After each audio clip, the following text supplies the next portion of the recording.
Guys, I am so disappointed that I'm not going to make it to Axacon this weekend like I had planned. That's all right. I was just doing some work on it. I was talking to Chris Weave, who does Starfleet Tactical, and he's coming down with his buddy, and they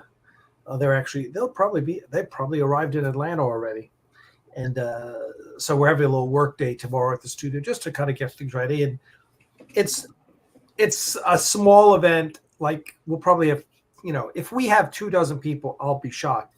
But that's not the point. The point is just get together and just have some fun on the bridge. And we're gonna, I think we're gonna work on the Stargate consoles we have tomorrow.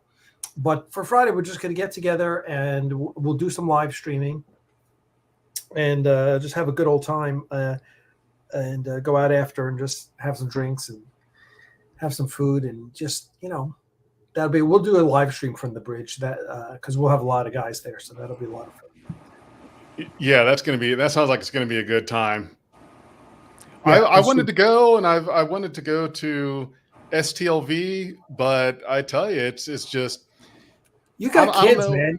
Yeah, that's true. I've got kids, and it's like stuff just comes up with the kids, and things like that. So maybe when they're older, and I've got a couple more raises at work, maybe I'll have a little extra money to be able to treat myself to a trip to STLV or something. But yeah, right now is just hasn't been working out.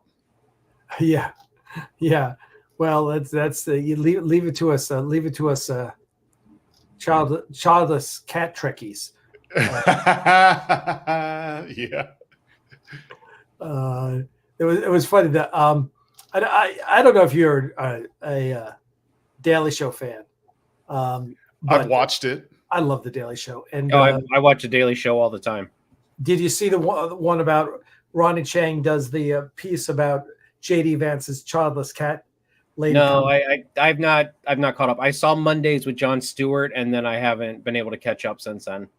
Yeah, Ronnie Chang does a funny piece where he's like he's saying, so JD Vance thinks childless people are miserable. Oh, he says, oh yes, what are we going to do with all this disposable income? And oh my God, now I actually can fly business class. And now what do I do with all my free time?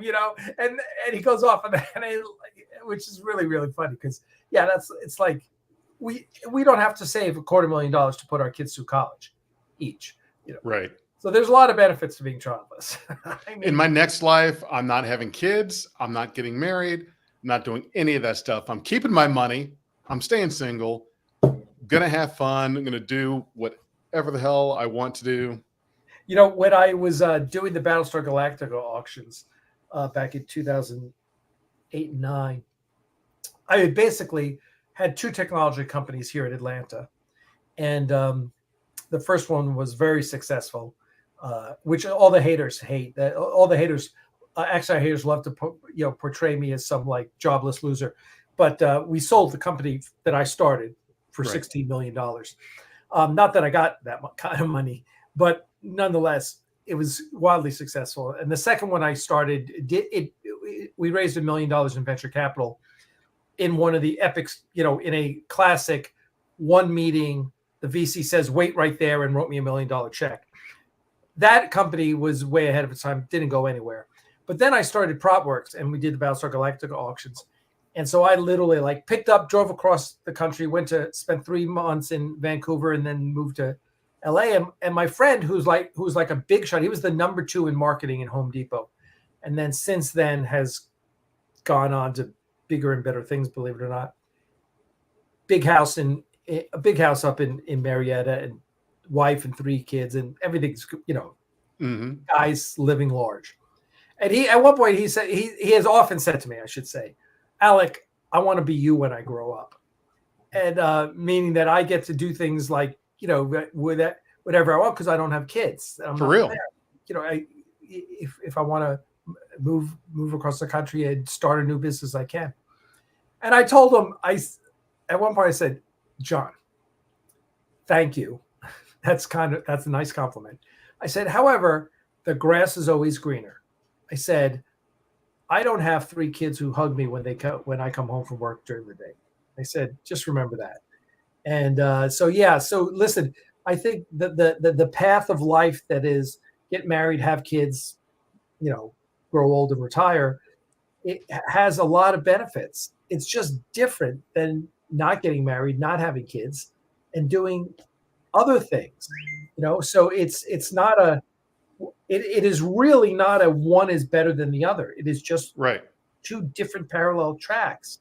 And there are lots of there's lots of things. I have to get my love and affection from my dogs and cats because I don't have kids, but yes, on the other hand, I'm not spending $250,000 to send my dogs and cats through college. Right. I did want to while you were talking about the JD Vance thing, and I did hear about him saying that families with kids and stuff like that should have more weight. So when they claim that all of these people have like 5, 6, 7 kids and they're all Democrat, they're going to be okay when those people get 5, 6, 7 votes, correct? When they're right.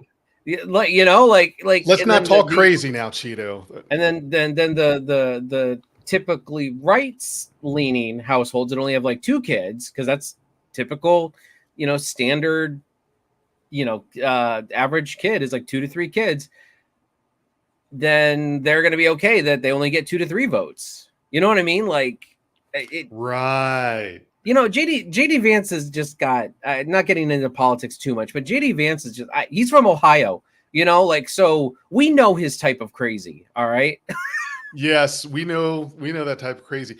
I don't know if I knew that or if I forgot, but what part of Ohio do you know? I don't know what part of Ohio, but I know he's from Ohio. Okay. Okay. Gotcha. So yeah. I want to play this clip because it's hysterical. Okay. This is the Daily Show, this clip. And hold on one sec. I watched I saw the Pete Buttigieg interview also. I saw that and the Pete Buttigieg. I've not had a chance to watch yesterday's Daily Show though. So here's let's start from the beginning. One of the weird things that they've been hitting them on is this comment Vance made in 2021. We're effectively run in this country via the Democrats, via our corporate oligarchs, by a bunch of childless cat ladies who are miserable at their own lives and the choices that they've made. And so they want to make the rest of the country miserable too. Yeah, I mean, if you have friends who've chosen not to have kids, you know how totally miserable they are. I got too much disposable income. My life is so hard. I can fly business class. I still have a sex life. Please kill me. So after getting backlash, JD Vance tried to do damage control, but it turns out. So anyway, I just think that is hysterical. So that's funny. Oh, and and Brian Simpson is saying here he's actually from Virginia. Who knows? Ohio, Virginia, wherever else. I know that he served in office in Ohio. Let me put it that way, because they said he was from Ohio, so he's. Yeah, you've got to be born in Ohio to say you're from Ohio, right? Or however that works. But in any case, so what's this is fun, Brian. Brian's funny. Yeah, I love this. If you know. Well, if you followed all my comments about my lawsuit against Paul Jenkins for copyright fraud, Paul, in his infinite wisdom, because he thinks he's the smartest man in the world, has tried to portray Crystal and I in this BDSM relationship where I'm the dominant and she does whatever I say. And hey, I mean, as long as it's consensual, whatever. Right. Well, more important, if you know anything about Crystal, she is not Crystal. Crystal is the one who hands you your hat, and as a matter of fact, we were at the seeing Wolverine, Deadpool Wolverine, and we got in a road rage incident. Literally. Yeah, it was really kind of scary because this guy in this big truck, almost T-boned us and then started following us, and I got out of my car and just said, "What the blank are you, what are you thinking of?" And He got out and then chest bumped me, and it was and Crystal gets out and says, bitch, get back in your car, like that to the guy from the truck, and he oh man, and then he literally got back in his truck and took off. But you don't mess with Crystal, like, but I think that, which is like typical, probably a reason Paul, is on this thing, because narcissists like him don't like strong women. So in answer to Brian Simpson, yeah, it is not quite that. This is actually probably a little, yeah. Pee-wee gets me to, Pee-wee is sitting by the front door all the time. He's got a little nest up there. Yeah. Little bat is literally the back. It's a little bat with a pillow in it. The back. The big takeaway we got to make is to make sure that no matter what happens tonight, that we don't raise our voices and we don't become unhinged. Yeah. We don't want to be unhinged. So we've got to be very careful with that. This isn't Unhinged After Dark. No sudden movements. Oh, is that something the haters are? Oh yeah, they're such idiots. It's oh God. They're saying who's unhinged? Me? No. Apparently Alec was unhinged last week. Because I'm enthusiastic. Yeah, whatever. Right. Okay. I know. There's no enthusiasm outside of hatred. So anyone who gets enthusiastic about things. Well, I don't think their positronic brains can actually equate, emotion. So it doesn't. Cheeto. We're not getting unhinged. Okay. By the way, JD Vance is from Middletown, Ohio. He was born in '84. He's actually a year younger than me, which sucks. He was born in Middletown. Okay. He went to Ohio State University. What? How did I not? How did I not know any of this stuff? Jeez. Okay. So, yeah, I'm a Buckeye, and I'm suddenly kind of ashamed of that. So, well, as soon as they announced he was from Ohio, I said, "Oh, great! Here we go. Here comes this." You dug into it. Yeah, really. Well, Jesus. I mean, anyone can graduate from Ohio State now. Yeah. All you got to do is party hard enough and they'll let you through. Let me tell you something, though. The parties at Ohio State, they don't play around. In a whole other podcast, I could tell you some stories of partying up at OSU. It is, if you went to experience partying at Ohio State, you go up there when Michigan is in town. Oh, yeah. Oh, boy. Oh, it's just a different world there. Being in Columbus, aside from once you get about a mile or two outside of Ohio State's campus, the rest of the city is quiet. Like there's nothing else going on, and everyone's down there for that. Just that the sun's not even up, and you could hear Ohio State football music just in the air, walking to Kegs and Eggs at 6 in the freaking morning, and all this other stuff. They start early up there, and there was 1 year for a Michigan game. This was in '98, and it was a season that they were Michigan was in Columbus. And I tell you what, I tried partaking in some of the early festivities, and let me just tell you, I could not hang at all. These people, they know how to party and they don't play around. I mean, by the time it's noon, they've already been at it between 4 and 6 hours with the tailgating and everything else. So it's, wow. Yeah, it's ridiculous at Ohio State.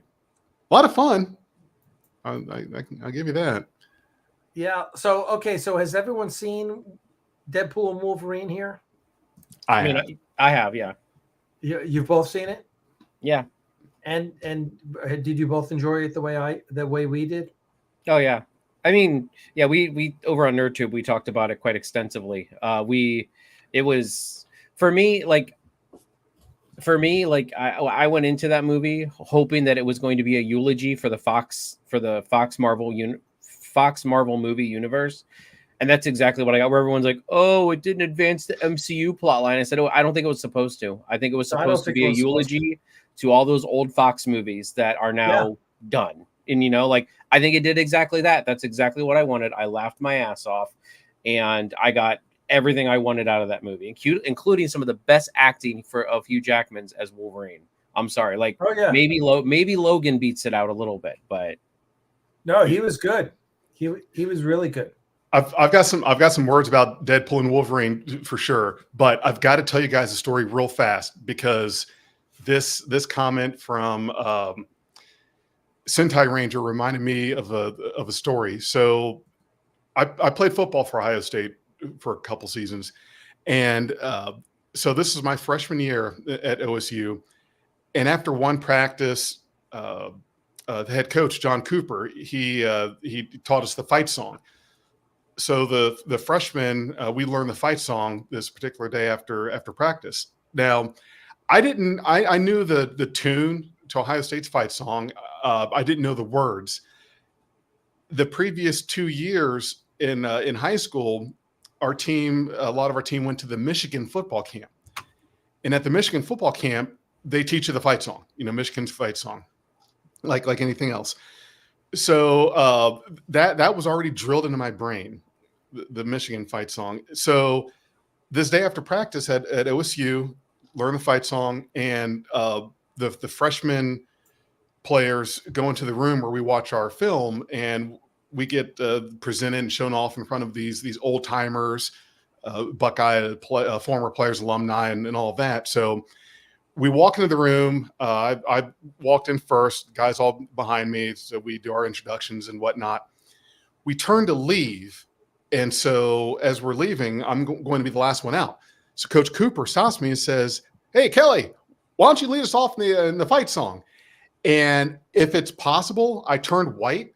All the color just left me because right in that moment, the fight song that pops in my head is "Hail to the Victors, Valiant Hail," because Michigan's fight song was what I'd learned the last 2 years. And I had just learned the words to Ohio State's literally like a half hour prior.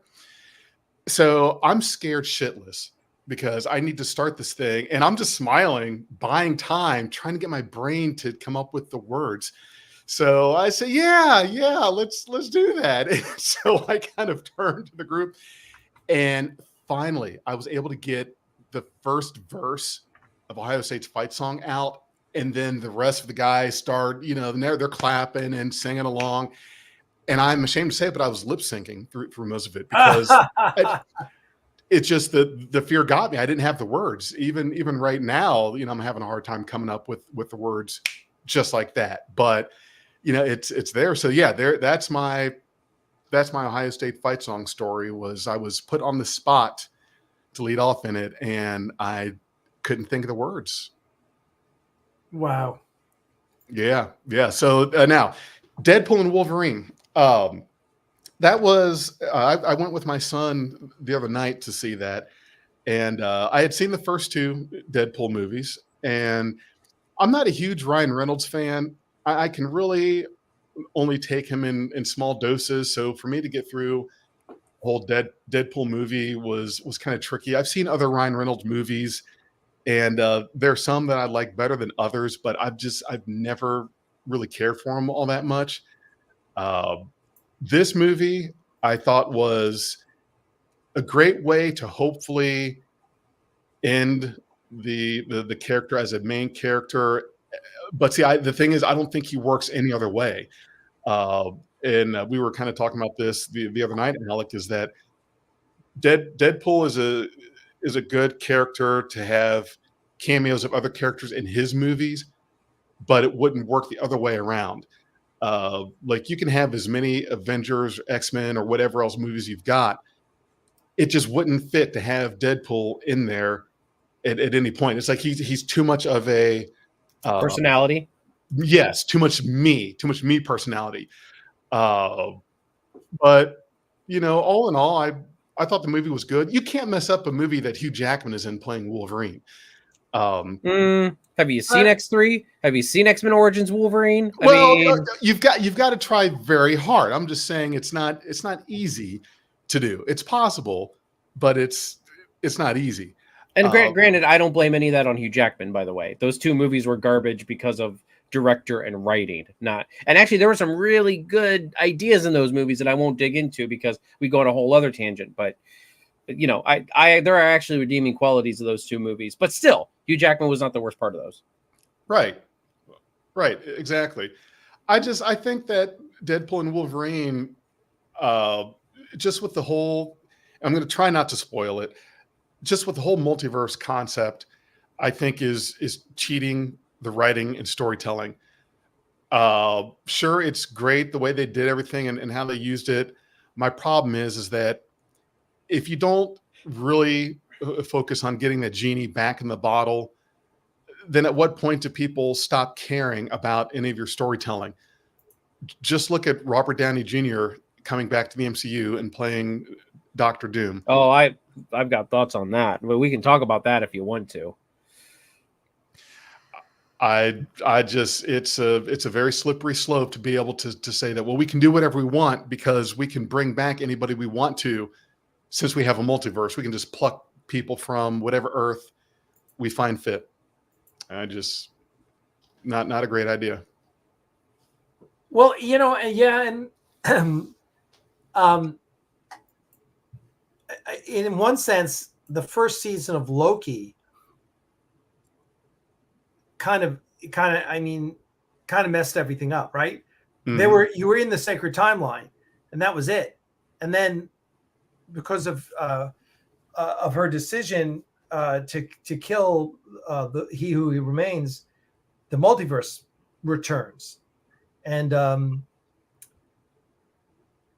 season 2 of Loki doesn't solve that problem, but it kind of smooths it over. Right. So, yeah, I mean, now you can talk about every different universe you want. I see what you're saying is that, yeah, you can always there's always the ability to get a character from another universe, but I haven't seen that. I haven't seen them abuse it yet, so I'm not gonna jump to the conclusion that they're going to abuse it yet. So you don't think they've abused it yet? With what? Right. No, I don't, because what have we seen in the multiverses so far? I mean, I didn't think, I didn't think Wolverine Deadpool abused it. I mean, I see what they were trying to do, and I go, oh, okay. And they brought that Wolverine from his dead universe, dead X-Men universe. Which is kind of like, that was kind of like what they were doing was basically saying that that's the old Fox universe and that everyone died, right? Except for Wolverine. And I think that's what I got. Was that what they were trying to? Yeah. Well, they were saying that all the X-Men died. All the X-Men died. So not every person. Yeah, no, all the X-Men died. So they bring the Wolverine into our universe. I'm kind of okay with that. I mean, what else have we seen of the multiverse? We've seen the multiverse in Doctor Strange, and I thought it was pretty well done in Doctor Strange as well. And it wasn't. I don't feel like it was abused. She went to get her kids from another universe. I thought that was an interesting story idea. But what we've also seen is the ability to do different things, like in the universe that they went to in Doctor Strange, in Multiverse of Madness, in that universe you had Captain Carter. In that universe you had Monica Rambeau as Captain Marvel. In that, it was different. But it was okay. I was like, oh, and in that universe, they actually killed their Doctor Strange, right? So I haven't seen it be abused yet. I'm not saying that it won't, but I guess at this point, you got to say it's an interesting concept. They've gone with it, and let's see what they do with it. Because I don't think what you're going to be seeing is them tapping into that for every single show. Because certainly there's a universe where there's a Captain America. Steve Rogers, Captain America. You're not going to. There's no plans for them to do that. So I just don't. I don't see them having abused it yet, and I don't think they're going to, because it's not going to be a part of every story they have going forward. I'm more worried about them making shitty movies or mediocre. Let me just say mediocre movies, right? I don't really think they've made anything shitty. I think they've made things that were mediocre. But as we've talked about before, my concern is them not having a grand plan that is a plan that has impact. Them making more, more TV shows that we don't need to see, or more movies that are like the Eternals that we don't need to see. Or that's what I just don't want it to get mediocre. As we talked about with Star Wars, it's like, do we really need the Acolyte? We just don't need that kind of mediocre filmmaking. That's my concern. Yes, because that's a bigger concern than are they going to abuse the multiverse? Right. Yeah. I mean, The Flash did it first. They abused the multiverse, like a Grand Theft Auto whore. I mean, it was. The Flash did it horribly in a lot of cases. So yeah, I agree with Alec. I mean, we've definitely knocked on the multiverse doorstep, but I do have that fear because of them bringing back Robert Downey Jr. That's where the abuse is going to come in. I think that's probably what makes me think the abuse point has been hit. Was once they did that, to me, that was okay, now we're ready to abuse it. Because what it's going to do is it's going to undercut everything that, like, let's say we bring in another Doctor Doom, after Robert Downey's is done, whether he's done after Doomsday or he's done after Secret Wars or whatever. But then let's bring in another Doctor Doom, like the prime timeline. Like, it's almost like Norman Osborn. When Peter in the MCU tried to look up Norman Osborn, there was no Norman Osborn.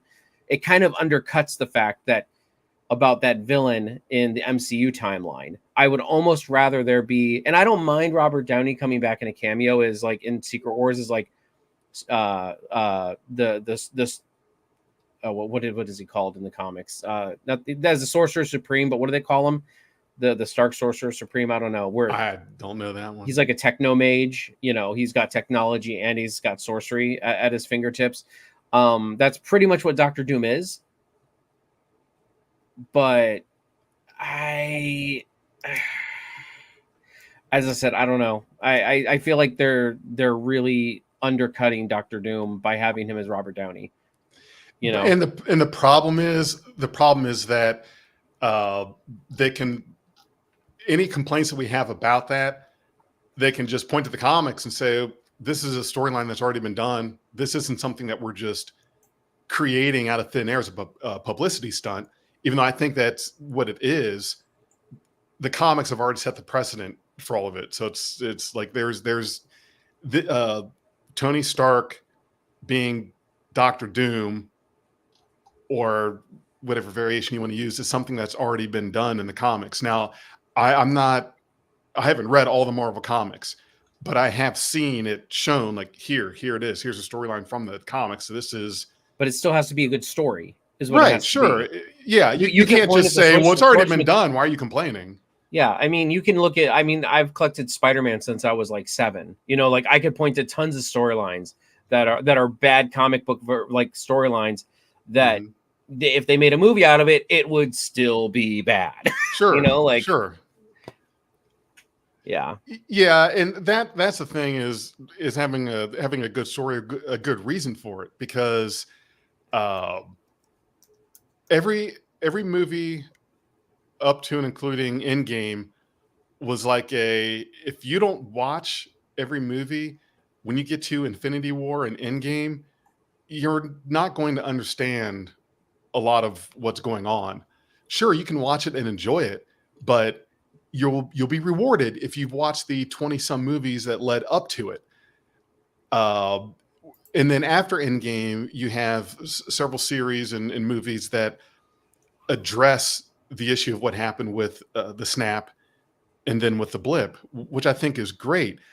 But there's a lot more from Endgame to now that just didn't matter. A lot of series and a lot of movies, it just felt like they didn't matter the way that everything up to Endgame mattered. You know what I mean? Does that make sense? Yeah. And I'll pause at this. I think it was a mistake to let Jonathan Major go. I think he was. I would think he was really good. And if you want to let him go, then do one more movie and wrap up that storyline. No, I just say, in my opinion, I just say recast. Because here's the thing: if you just get rid of Jonathan Majors, then you basically make him think, oh, I'm irreplaceable. No one else can do this character but me. And in all actuality, he didn't get his, like, you could say that about Chris Evans as Steve Rogers. I'm not going to say Captain America because I like Sam Wilson's Captain America, but as Steve Rogers, Robert Downey Jr. as Tony Stark. You can say that about those guys because they're really, but Jonathan Majors, he did not have enough time to get his feet wet in there. And I think, honestly, if John Boyega would have taken the part when they asked him to, I still wanted to see a Kang Dynasty movie. It was supposed to be a backdoor Young Avengers movie. That's what they were building up towards. They were having the Young Avengers start to assemble. And Kang in the comic books is a Young Avengers villain. Not originally, but the Young Avengers have run. And I wanted to see that where we start Kang Dynasty with Kang just ravaging the Avengers, like just destroying them all. And then the Young Avengers have to step up and restore the timeline and save everybody. That was what I was hoping for with Kang Dynasty. And it's just like, and look, Jonathan Major in his personal life, whatever. But I mean, he has proven himself kind of to be he's shown his character quite a bit. And a lot of people have said that he's very hard to work with. So I'm kind of just like, okay, then just let him go, recast. I'd have taken John Boyega. That would have been fine. Like, I think he would have been a great Kang. Yeah. Yep. Unfortunately, Disney screwed the pooch with him with Star Wars. Well, how did they screw the pooch with him? He hates Disney. Oh, really? John Boyega has said he hates Disney. He will never work for Disney again. He doesn't want to do any big franchises again. Wow. I mean, I didn't hear it from his mouth verbatim, but I've seen that in several places. So what would it be like? I really, really want to know what it feels like to turn down millions of dollars. Have you guys ever wondered that? Like, how nice would it feel to be offered money and to say no to it? I've never been offered money that I can think of. Maybe John Boyega is just as bad to work with. I don't know. If in that rare case that you were to offer me money, it's like, okay, I don't think I would say no to that. I'm not in a position, but wouldn't that just be nice to be in a position where you can just say no to millions of dollars? Well, and I mean, it's a lot of work, but I think what happened was with John Boyega is that his character in Star Wars was just so underutilized and so mishandled, in my opinion. I wanted to see more of that character, and I just think with the sequel movies, I'm not saying the sequel movies are garbage. I'm not one of those people that say that The Last Jedi is garbage. I don't think it's garbage. I think that there are redeeming factors to The Last Jedi, although there were some. It was definitely a strange pivot in the way of storytelling from The Force Awakens to The Last Jedi. I still don't think it was a terrible movie. But what was supposed to happen was the sequel trilogy was supposed to be a coherent story, just three different directors. It was, what happened was, now take this, for what you will, take it with a grain of salt. This is what I've heard during the time of these movies. I can't cite any sources. It was just forums, it was news, it was something. But apparently, was it Rian Johnson was director of Rian Johnson? Yeah. That apparently he just went, fuck it, this way with the whole story, and he went rogue on the whole thing. So what you had was this plan for the storyline of these three movies. You're going to have this, a coherent storyline, these three movies, three directors, and he screwed the pooch. And so Rise of Skywalker was basically had to be a pivot back to course correct. It was a course correct movie, and why J.J. Abrams came back. That was not what happened. That Rain just kind of went off the reservation and jacked up the whole thing. Well, and that's why I think they should have done an extra movie. Like, that's why I think, because they crammed so much, they had to do triage, repair, and then finish the entire Skywalker saga in one movie. And I am almost like, I really wish they would have just announced episode 9 and then episode 10. And 10 was going to be the cap, only because I know they all have to be done in 3s. Doesn't work. You're right. That's why. But then we get episode 9, which is severely rushed. And again, I don't hate episode 9. I think there were great things in episode 9, but I still feel like it was rushed. And I feel like they were trying to cram way too much. I mean, it was more fast paced than an episode of Gilmore Girls. I mean, for real. Like, there were no commas in that script at all. Right. Guys, we are screwed. We have to fix the last movie. We have to course correct. We've got to do all this and shit. They had to finish the Skywalker. That's why I said they should have announced episode 10, and they should have been like, look, we're going to take this next movie. We are going to course correct. We're going to, I'm not saying like discanon The Last Jedi, but like course correct as best as you can. Take your time with it and fix it, repair it. And then episode 10 is your big climactic end of the Skywalker saga. I know that everybody would lose their crap about there being a 10th movie, but at the same time, it's like, it's either that or you get episode 9 that is like literally 3 movies in a 2.5 hour span. Unfortunately, that's what had to happen, and it happened that way. And oh God, that was the comment that just came up. They could have done episode 9 part 1 and episode 9 part 2. No, just do episode 9 and 10. You could have called it The Rise of Skywalker Part 1 and The Rise of Skywalker Part 2. Whatever. You could have gone Deathly Hallows with it. Or you could have just not been so fucking stupid and just given the whole trilogy to one director in the beginning. I mean, listen, the problem was Kathy Kennedy was too smart by half. It's like, honey, I don't mean to be demeaning. But Kathy, you don't need to be given 3 directors. I mean, there's no way you can create. You could have given Steven Spielberg, David Lean, and John Huston those 3 movies, and it's still not guaranteed that you're going to have 3 good movies. Right. Because everyone has a different vision of what it's about. So there's no consistency. You need to have a consistency. Listen, whatever you say about George, the 3 originals and the 3 prequels were overall internally consistent. You can say, well, the 3 prequels are all bad. Yeah, well, they're the same level of bad. I mean, right? I mean, realistically, and you could say, oh, well, Revenge of the Sith was the best of the 3. Okay, but realistically, all 3 of those movies were really... The tone was very consistent through all 3 movies. With an arrow. Correct. Yeah, right. And because it was all George. Yes. That's just it. That was all George. And it's the same thing, but it's the opposite. Kathy was like, we're going to have 3 different directors. And then she gave one to JJ, and then she gave the other 2 to directors who really were one-hit wonders at that point. And it was just stupid.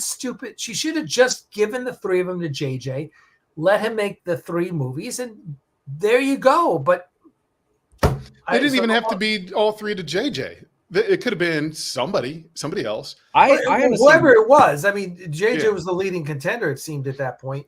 Yeah, I mean, JJ's the king of nostalgia bait. I mean, look at his Star Trek movies. Those 2, very nostalgia bait. I'm not saying they're bad movies. I'm just saying, but he does lean heavily on nostalgia for a lot of his stuff. Yes. Yeah, actually, and I actually wanted to see Rian Johnson because they were going to give Rian Johnson a Star Wars movie after he did The Last Jedi. Maybe even a trilogy. Actually, I think it was a trilogy. And he wanted that? After Last Jedi. Before The Last Jedi came. Oh, okay. I was going to say. The thing is that I would want to see Rian Johnson's vision of a Star Wars movie. I'm not talking about like the problem with it is the Skywalker saga is this like sacred holy ground that you have to do. You have to fit within these very narrow parameters of what you're doing. Right. And that's what I don't like about the Skywalker saga. I will sit here and say that Rogue One is my favorite Star Wars movie above all Star Wars, above Empire, Return, A New Hope, Revenge of the Sith, all of them. Any of them that are even considered remotely good. Rogue One is so good because it is so damn different tonally, but it's also within the universe. It makes sense. You know what I mean? Mm-hmm. And I know, like, Rogue One is in the Skywalker saga, but it's not like an episode, is what I mean by those. And it's just like, I was not a huge fan of the original trilogy. I didn't hate them. I thought they were good. Return of the Jedi was my favorite out of the three, and not even Empire. Empire was just kind of meh for me. You know? Yeah. Empire. Really? Yeah, I liked Return. I like my big climactic battle of like and resolution, like Return of the King. You know what I mean? Like Right. everyone all got upset about like miniature Wookiees that were Ewoks, and I'm like, why are we so hung up on the Ewoks when we've got like everything else going for this movie? Anyway, but and I'm getting unhinged here. I'm sorry, Jefferson. But still, like, Rogue One was so good because, and that's, I wanted to see what Rian Johnson did with a Star Wars movie, but not, as I said, and you put him in episode 1 of the Skywalker saga, he's going to fail because he's going to try to do his thing, and the fan base is not going to go for it. And I knew that when they announced it. And that's when I was like, and when Mark Hamill started coming out and saying, oh, this is not what you're going to, this is not what you think it's going to be. I'm like, he is giving all of us code for don't get your hopes up. This will not be what it is. I liked Hermit Luke Skywalker because guess what? Everyone's like, Luke wouldn't have been a hermit. His two masters were hermits. Like, That's all he's ever had to learn from. Obi-Wan Kenobi and Yoda were both hermits. Like, what do you think he's going to do when he fails the Jedi? It made sense to me. You're going to be a hermit. Yeah. People just frustrate me. People frustrate you. Well, we got a little bit of Star Trek talk in there. Yeah, there's not much. We talked about Star Trek on Monday. We talked about Star Trek. And I'm not sure there's much to see. CBS did just demonetize that live stream because of the us playing the trailer. Oh, the clip from I'm like, Worlds. totally God damn it! fine. I knew. Oh it. yeah, I told Dad what's gonna happen. Over on NerdTube, we never play the trailers because they always demonetize, or most times they block the video. They will flat out block it. We can't even play it. That's why it makes no sense because you're just promoting them. Yeah, we're just promoting them, and they're going to sit there and block it. It's like, we are giving you free promotion. You know what I mean? Like, yeah, no, that's why we just what we do is we watch it beforehand, and then we just kind of page through it, with images on when we talk about it. But it's just like, when we talk, we did about an hour and a half discussion Sunday, I think, about all the Comic-Con stuff. But yeah. So we're basically going to be getting. So basically, we've got 2 Star Trek shows now, right? We basically got Strange New Worlds, and Starfleet Academy, plus a movie of Section 31. In Lower Decks. Lower Deck. Well, unless you count that as ending. Plus Prodigy. Prodigy's not been canceled. Yeah, but it hasn't been renewed yet. Well, neither is the Orville, but I mean, right. It's in that limbo. And then is Lower Decks has one more season coming? Is that what it is? Season in October. 5. And that's the last season. And that's the last season. Yeah. Yep. We also are going to get a live action comedy. Don't like that. I'm going to give it a shot. Right, and I'm not kidding anyone to think I'm not going to watch it. I'm going to watch everything Star Trek, and I'm not going to say something isn't Star Trek. That underwhelms me. This is what should be happening: a Star Trek anthology series. I agree with you 100%. I would love an anthology series. The fact that they're not doing that is just mind-boggling. There's so much opportunity to do something like this. If you can't do something like this, then you're just not thinking smart enough. I mean, you've got a whole universe to play with. You know what I mean? Like right. And look, 2 of the most successful science fiction shows ever on TV are Outer Limits and Twilight Zone. They're both anthology series, right? So why can't Star Trek do it?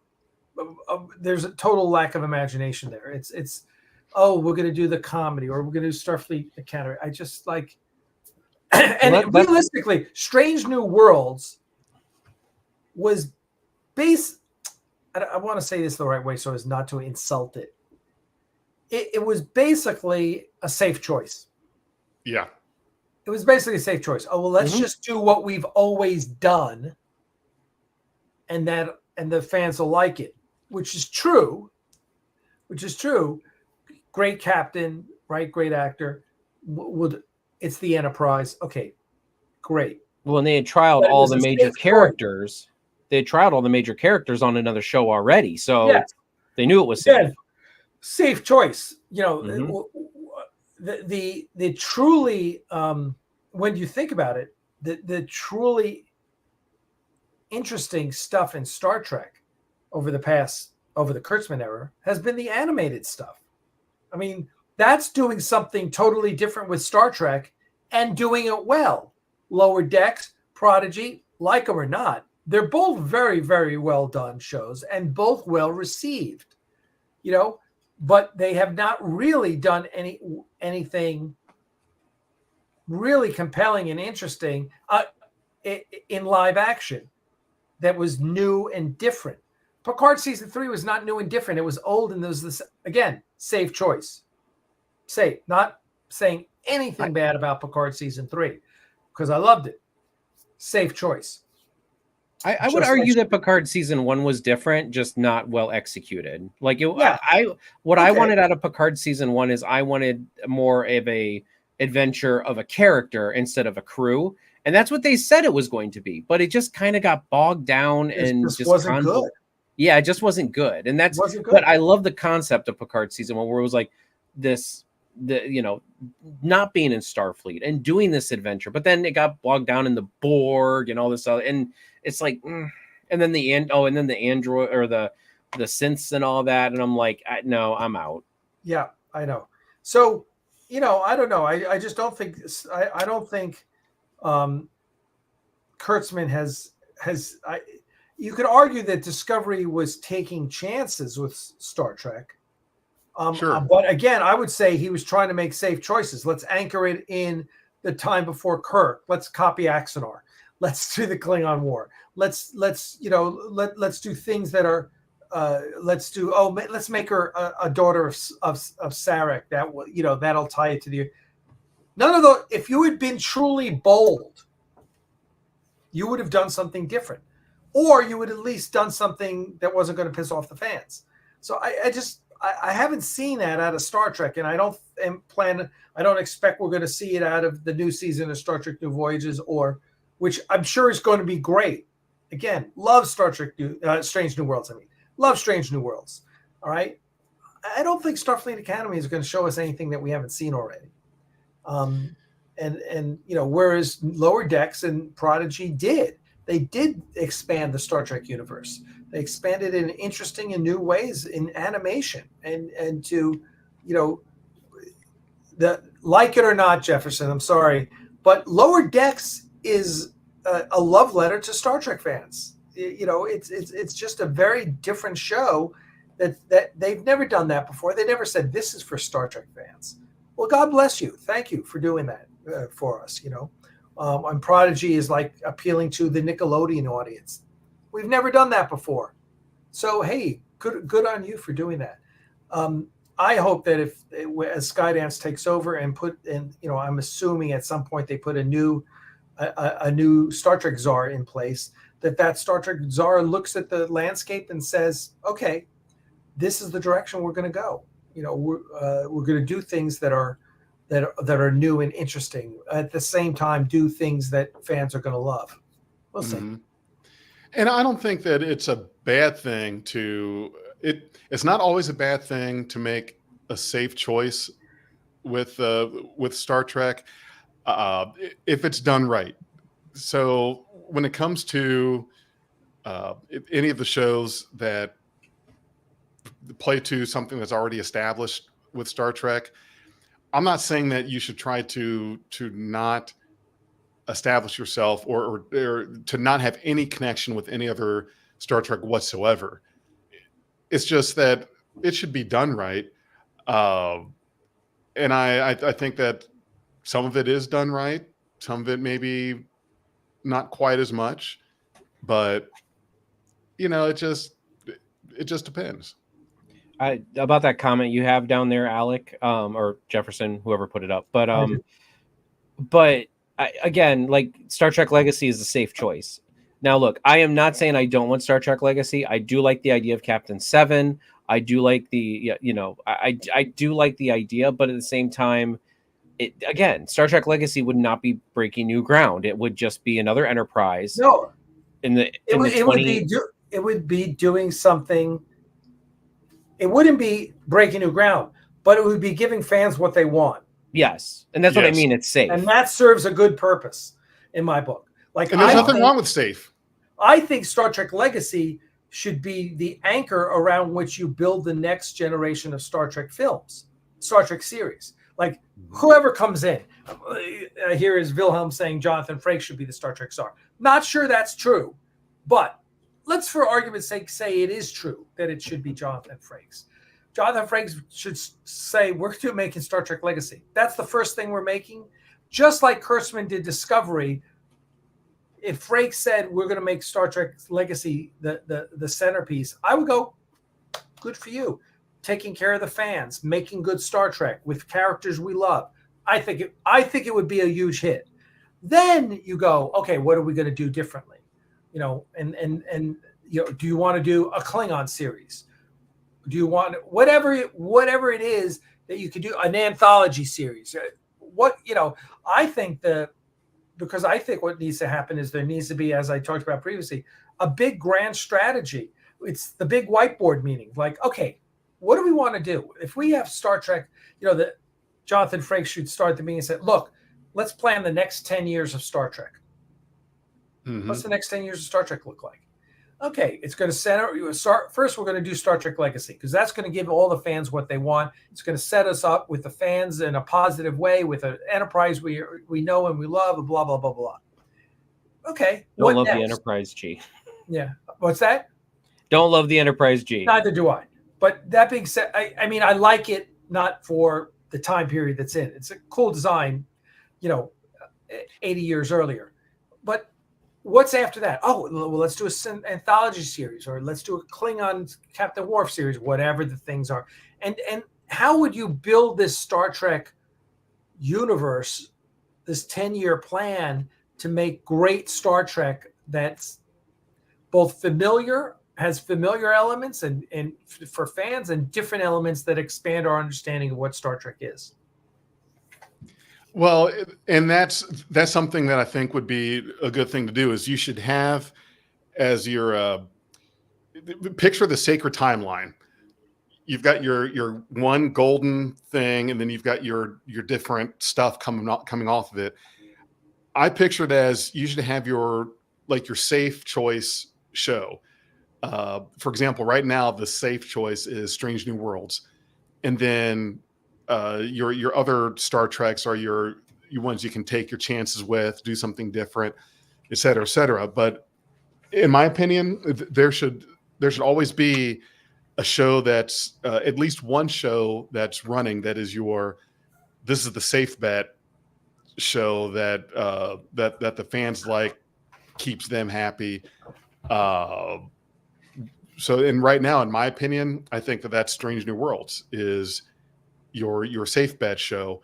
Yeah. Once that is done, so we've got season 3 coming up. I think we can all see it coming that whenever it gets to season 5, that's going to be it. Whatever your safe show is after that, to me, I think your best candidate would be a show like Legacy as this is our safe show for the fans, and these other ones, a Klingon show or a Worf show or a comedy or whatever it may be, could be your kind of like off to the side sort of thing. That's what I think they're doing now, is like they're tagging in. You know what I mean? Maybe not tagging is the wrong word, but like Lower Decks is ending. Oh, look, here's a comedy live action comedy series. Like Picard ended, Disco ended.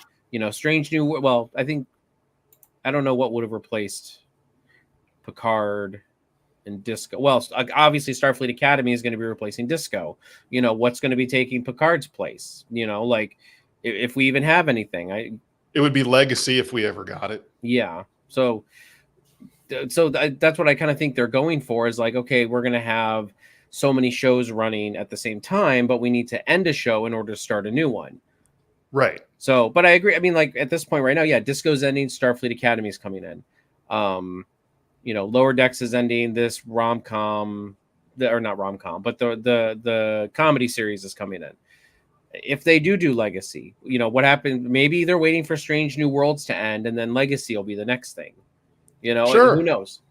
Maybe that's all they've got budget for. I mean, at least with CBS, you know, I mean, that might be, hey, we only can afford. That's why they had to sell off Prodigy, you know, because they're like, we can't afford to have this running as well as all of these other series is running, because it's also a money thing. They had to make Paramount and CBS look profitable for the sale. At least that's what I gathered. So that's why they were getting rid of some of these expenses, at least before the sale. That makes sense. Yeah. And listen, they're reevaluating the whole streaming thing, right? You can't have you can't be making 5 Star Trek TV series for your streaming channel. That makes absolutely no sense. It really doesn't. You really don't want to overload it and have too much that's going on at one time. In my opinion, to be honest with you. Yeah, no, I agree, and we'll see. So, you know, let's keep our fingers crossed, and hopefully we enjoy, you know, Strange New Worlds as we did this past year, except maybe the singing episode. Oh, I love that episode.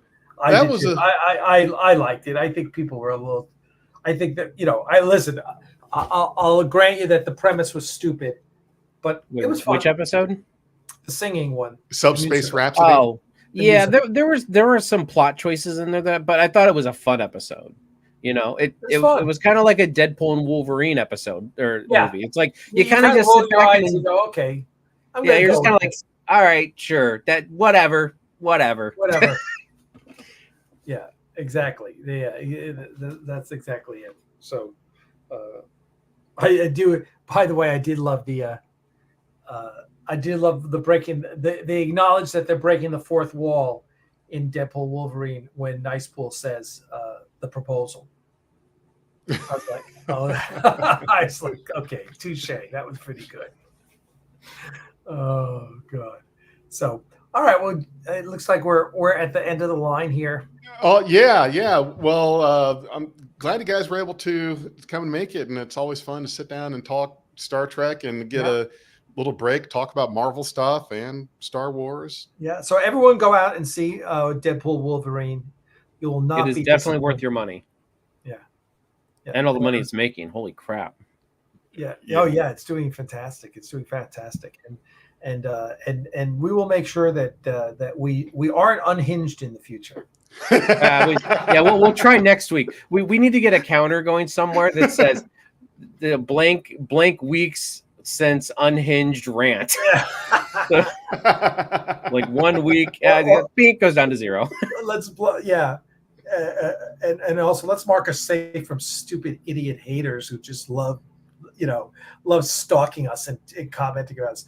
But yeah, the good thing about us doing these live streams is the haters have something to talk about. So we're adding meaning to their meaningless lives by having this. Right. Yeah. Right? Absolutely. We're doing it for the children.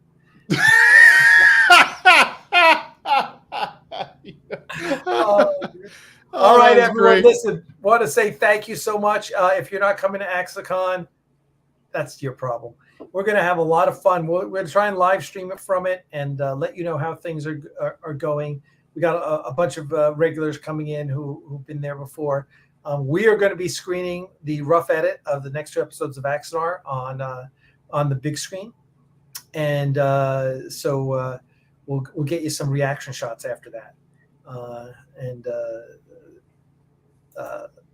there will be that we may be doing a live stream Friday night. I'll keep you posted. This weekend is the Starfleet International Conference as well. Starfleet, the Starfleet International Fan Club. It's their annual conference, which we were talking about this morning. And it's like, wow, it's a really underwhelming international conference because they don't even have a schedule of events up yet. And we're all like, well, what are we going to be doing? And I'm like, maybe we should just go and hang out at the bar. That's probably going to be the most fun thing that we can do there. So we will see. But hey, listen, guys, thanks for coming out. Make sure everyone here is safe this weekend, and go see Deadpool Wolverine. And we will chat with you whenever. Just watch the live stream. Stay tuned for the notifications about the live streams that we got coming in. Jefferson, we'll miss you. Cheeto, you should have taken the time off. You got to come down. You have not been down to the studio, so you owe us. You need to. I'll get on it. I'll as soon as I find time, I'll get on it. All right, everyone. Thank you so much. You guys take care. We'll see you hopefully Friday. Cheers.